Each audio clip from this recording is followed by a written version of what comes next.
kia xong nha mày. Đó đang mưa vừa phải vừa nắng đấy nha. Giờ ta xe lên coi đây nha. Mọi người sẽ thấy cảnh đẹp lắm ở đây.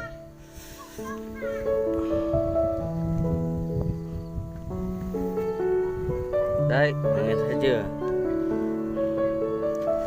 Chưa hoàn thành. Do thiếu đồ á. Bữa nay không có đồ.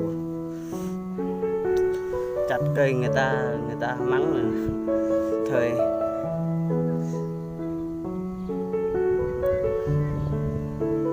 đơn giản. Lửa này để cho ngắm cảnh nha. Nghe thấy ok không? Đông mưa về phải.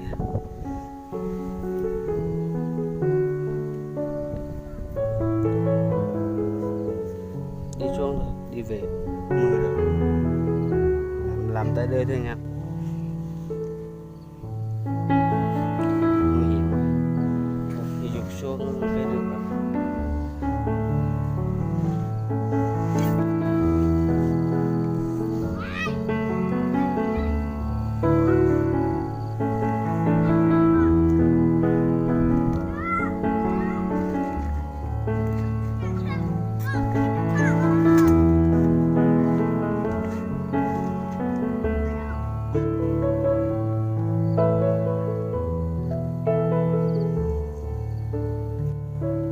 Thấy đẹp không?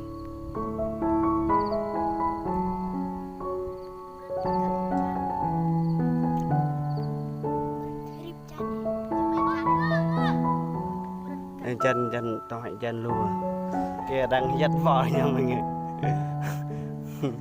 đừng dắt qua đây để nó cứ đi theo nó là được rồi.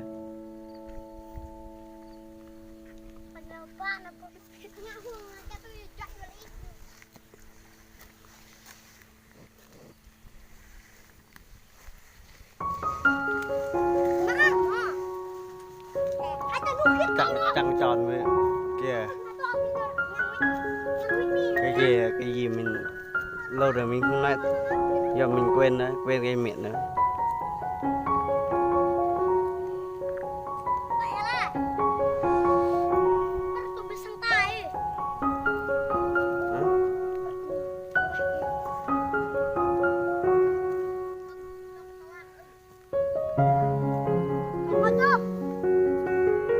Quẹt ổi chắc đi xuống không? Quay giật này.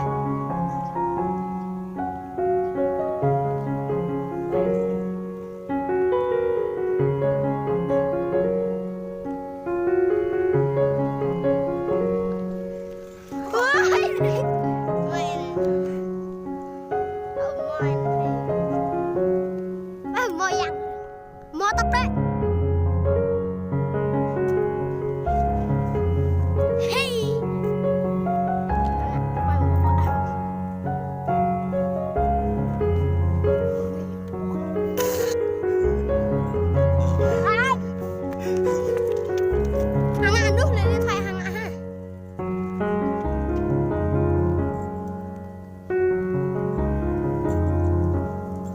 Chào anh em nha. Chào anh em nha. Đây, tôi đang huấn luyện bò nha. Bò cho nó thành ngựa luôn. Nha, người chạy nha. Quẹt. Lúc nào cũng xin lỗi. Chắc là đi hả? Đây là cái đi đây là nhà và điện thoại.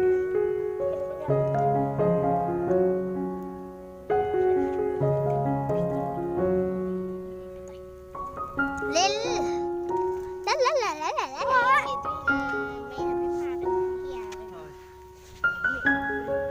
Mệt rồi á? Hello.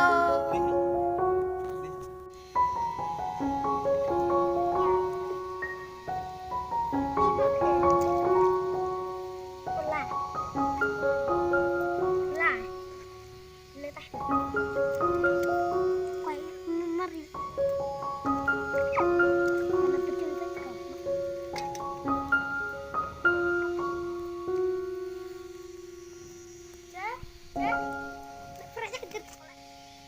Itu thua ăn rồi bố chút thôi đó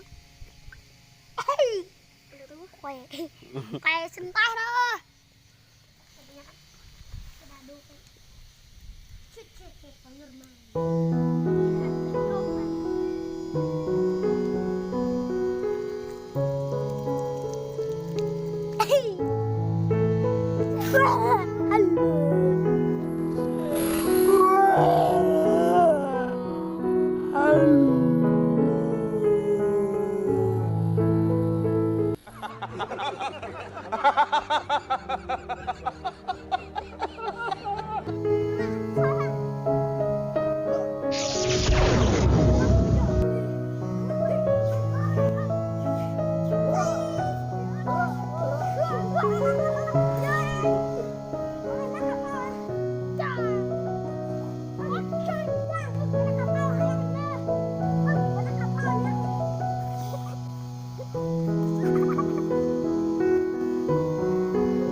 Hết phim nha mọi người.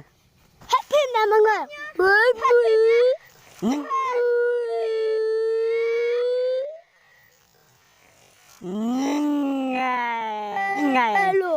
những ngày chăn bò buồn chán thì anh em chúng tôi chơi thôi nha mọi người.